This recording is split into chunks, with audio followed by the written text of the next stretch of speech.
جو صرف شخصیات نہیں بلکہ ایک عہد ہیں۔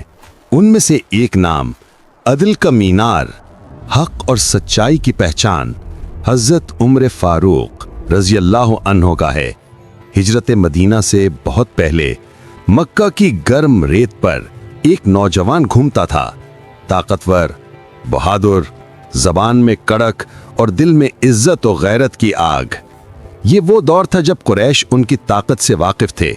ان کی گفتگو اور فیصلے لوگوں میں احترام پیدا کرتے، مگر وہ حقیقت جس سے وہ خود بے خبر تھے وہ یہ کہ ان کے اندر اللہ نے عدل کا وہ جوہر رکھا تھا جو آنے والی صدیوں کی تقدیر بدلنے والا تھا۔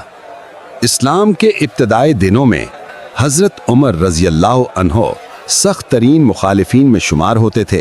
ایک دن تلوار ہاتھ میں لی، ارادہ کیا کہ محمد صلی اللہ علیہ وسلم کا مشن ختم کر دیا جائے، مگر تقدیر اپنی راہ خود چنتی ہے۔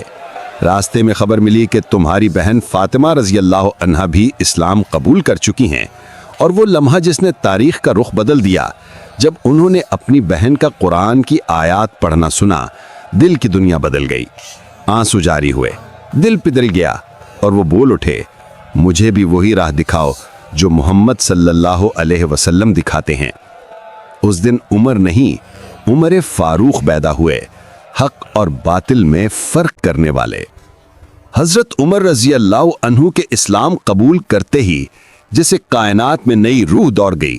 صحابہ کہتے ہیں کہ عمر کے اسلام نے ہمیں طاقت دی اور ان کے عدل نے ہمیں پہچان دی۔ اب مسلمان چھپ کر نہیں بلکہ کھلے عام عبادت کرتے۔ وہ سیدھے کعبے پہنچے اور اعلان کیا کہ آج سے ہم اللہ اور اس کے رسول صلی اللہ علیہ وسلم کی راہ میں کھلے ہیں۔ حضرت رسول اللہ صلی اللہ علیہ وسلم کے وصال کے بعد خلافت ابو بکر کا دور گزرا، اور پھر وہ دن آیا جب عمر اسلامی ریاست کے سربراہ بنے۔ ان کے دور میں اسلام کی سرحدیں وسیع ہوئیں، فارس اور رومی سلطنتوں کی بلندیاں اسلام کے قدموں تک آئیں، مگر طاقت کے باوجود ان کی تواضع ایسی تھی کہ اپنے ہاتھوں سے بوجھ اٹھا لیتے، یتیموں کے لیے کھانا پکا دیتے، اور راتوں میں گلیوں میں گھوم کر دیکھتے کہ کہیں کوئی بھوکا تو نہیں سو رہا۔ دنیا کی سب سے بڑی سلطنت کے حکمران تھے، مگر کپڑا پیوند لگا ہوتا تھا اور دل اللہ کے خوف میں کانپتا تھا۔ ان کا عدل کتابوں میں نہیں، لوگوں کے دلوں میں محفوظ ہے۔ ایک گورنر نے بڑی عمارت بنوائی، حضرت عمر نے اسے ہٹانے کا حکم دیا، کہا کہ جس چیز سے رعایا کو تکلیف پہنچے وہ حکمران کے لیے حلال نہیں۔